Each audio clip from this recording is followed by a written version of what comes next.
Now we are continuing transcription in prokaryotes. Now the question arises, how is RNA polymerase able to catalyze the three steps, that is initiation, elongation and termination during transcription in prokaryotes? कैसे एक ही enzyme जो है ये here is the question जो अभी हमने किया है पहले, that is written here. Now the question is, how is RNA polymerase enzyme able to catalyze all the three steps, that is initiation, elongation and termination? Answer is also written here, that the enzyme associates transiently मतलब कुछ time के लिए with initiation factor sigma and termination factor rho to initiate and terminate the process. यानी कि इस enzyme के साथ जब ये स्टार्ट होता है प्रोसेस, इनिशिएट होता है, ये रेड वाला जो है दिस इज एंजाइम, और इसके साथ क्या अटैच हो गया, सिग्मा फैक्टर, तो प्रोसेस इनिशिएट हो गया. और जब ये ख़त्म होता है प्रोसेस तो एंजाइम के साथ क्या अटैच हो जाता है, this is the rho factor. इस वजह से जो है तीनों के तीनों steps they are catalysed by the same enzyme.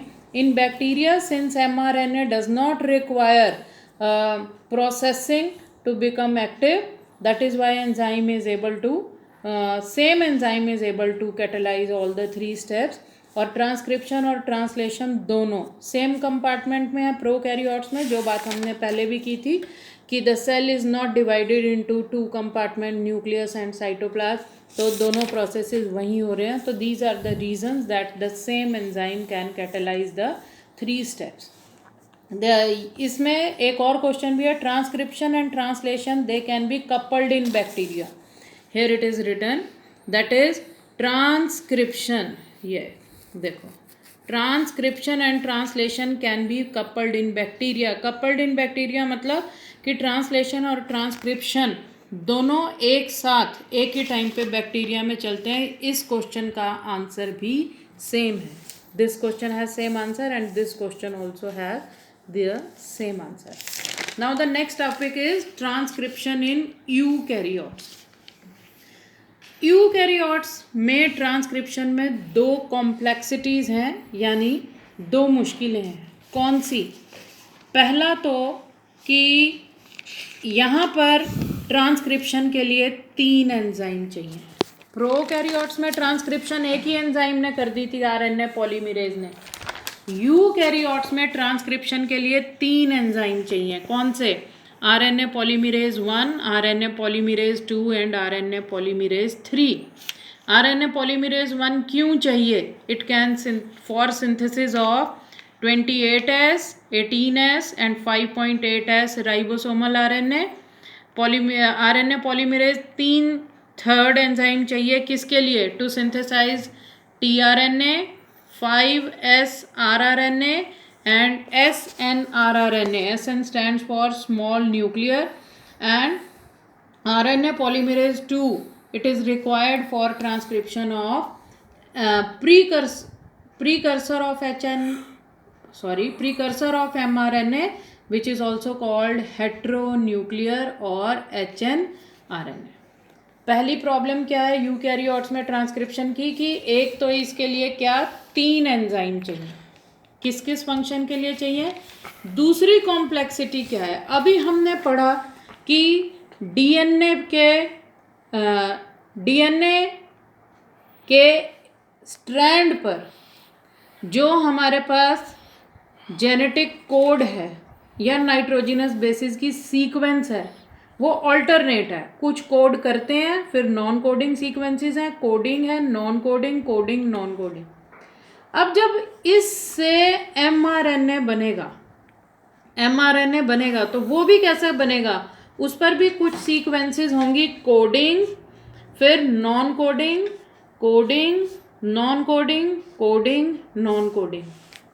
जब ये mRNA बनेगा डीएनए से, उस पर भी सीक्वेंसेस होंगी, coding, non coding, coding, non coding. इस mRNA को हम क्या बोलते हैं? HN या हेट्रोन्यूक्लियर mRNA.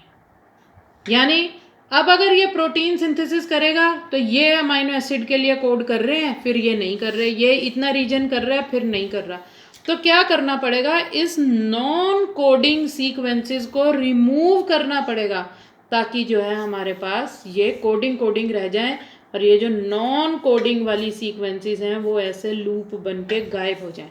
तो this process of conversion of heteronuclear mRNA into mRNA, processed mRNA, this is called splicing, capping and tailing. 3 processes होते हैं हेट्रोन्यूक्लियर mRNA को mRNA में करने के लिए, और ये जो है हमारे पास प्रोसेस्ड mRNA। देखें कैसे। नाउ फर्स्ट स्टेप इज, देखो ये था हमारे पास 2 स्ट्रैंड्स DNA के, ठीक है, उससे ये mRNA बनी with coding non coding sequences की। Coding sequences exons, non coding introns.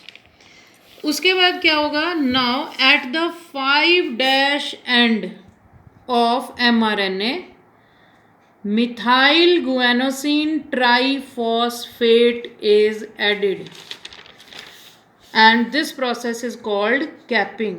An unusual nucleotide methyl guanosine triphosphate is added to 5' end of heteronuclear RNA. This process is called capping.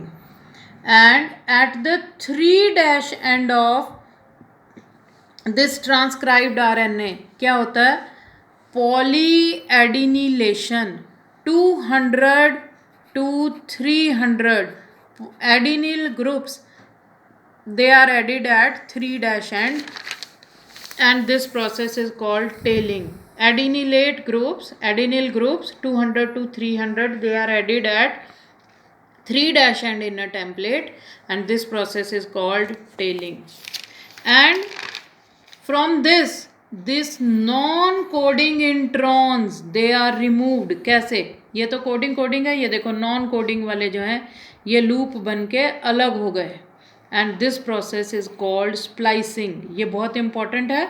अब ये non coding loops निकल गए, ये heteronuclear RNA था, heteronuclear, और जब इसमें 5' एंड पे मिथाइल गुआनोसिन ट्राइफॉस्फेट ऐड हो गया, 3' एंड पे पॉलीएडिनिल ग्रुप्स ऐड हो गए और नॉन कोडिंग सीक्वेंसेस रिमूव हो गए, तो ये HNRNA, heteronuclear RNA, this was unprocessed, और प्रोसेसिंग के बाद ये किस में कन्वर्ट हो गया, मैसेंजर RNA में, and this mRNA can bring the process of translation or protein synthesis, and these 3 steps are splicing, capping and tailing.